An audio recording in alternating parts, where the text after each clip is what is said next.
This is the updated 2023 Subaru Outback Premier XT, or in the States, it's known as Limited.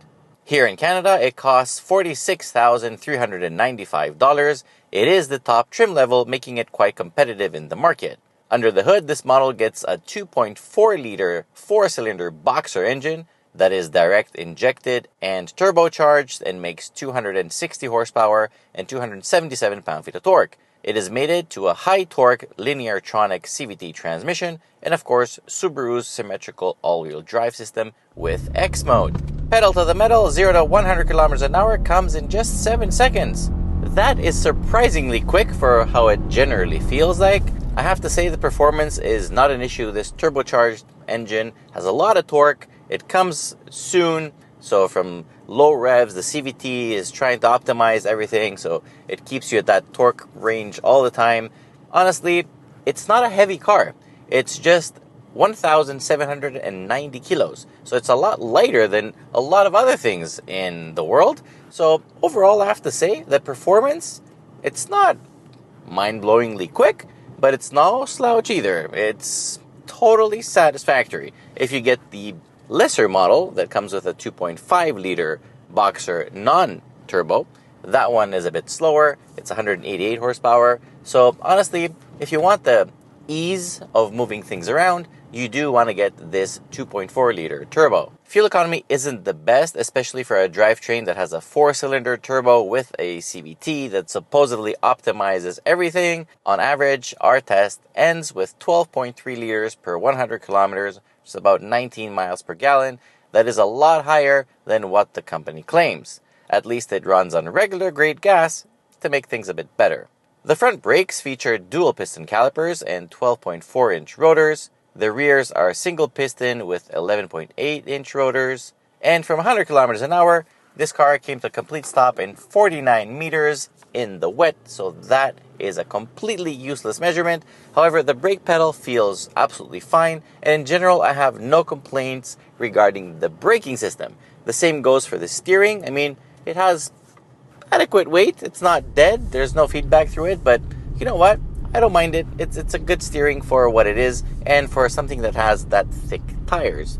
The steering wheel itself looks quite nice and feels very nice in my hands, and the driving position in general is very car-like. It's not really jacked up, so I like it.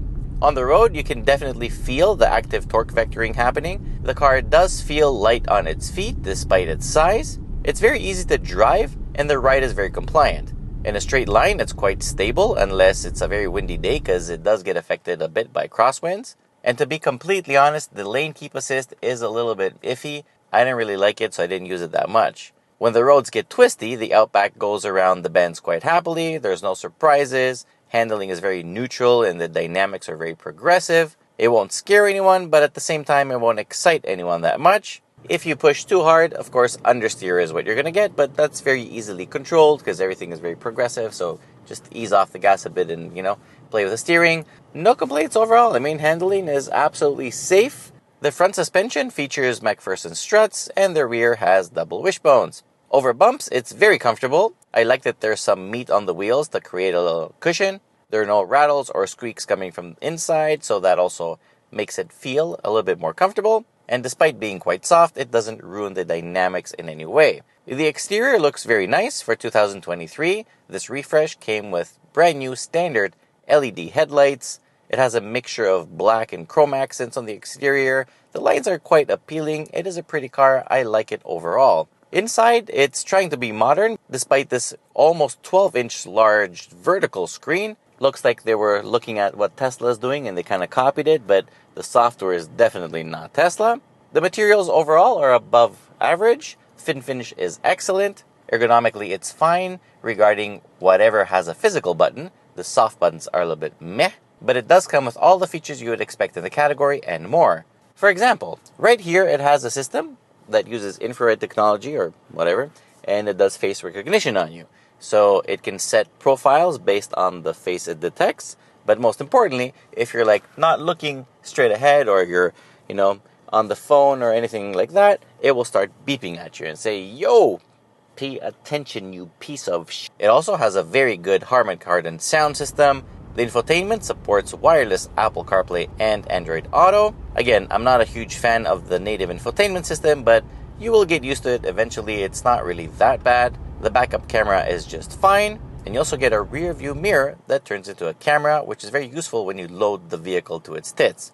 Up front, of course, you get heated and ventilated seats. You have a heated steering wheel, and the rear seats are also heated. You have a wireless charger and plenty of USB ports for all passengers. The front seats, I have to say, are very comfortable. They support the body really well. They're very adjustable too. And I can't really complain regarding storage. Everything is okay up here. Plenty of room. The rear seats have very good legroom, very good headroom, and the width is more than enough for 3 adults to sit quite comfortably. The trunk is a really good size and features a power liftgate, which has a sensor behind the Subaru emblem for easy opening. You can also fold the rear seats back to create a rather flat loading area. This model won't do crazy off-road stuff. They have the Wilderness Edition for that, but it will still do more than the typical all-wheel drive crossover, since it has this X mode in the all-wheel drive system, which basically uses torque vectoring to distribute power a bit more aggressively when needed.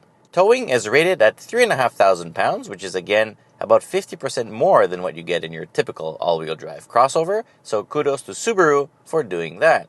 Overall, I think the simplicity that comes with the Outback and how easy it is to live with it, and it's just very straightforward.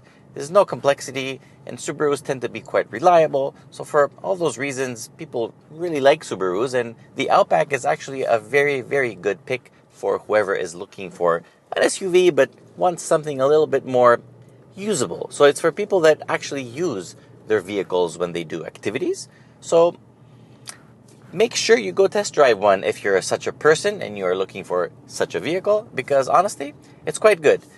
I have to say though, full disclosure, because we never hide anything, this specific model has an issue with the gearbox. So I'm not sure if it's a problem or if it's how the car is. I did tell the company about it because I want them to look at it, because for me it's a problem.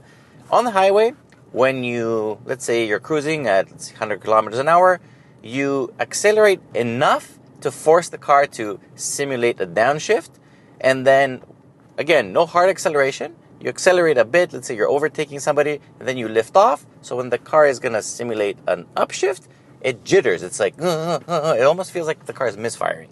So if you go on a test drive, try that. See if it does it on all other cars. I haven't had the opportunity to try another car, so I'm not sure if it's a problem with this one or it happens and it's a shitty CVT.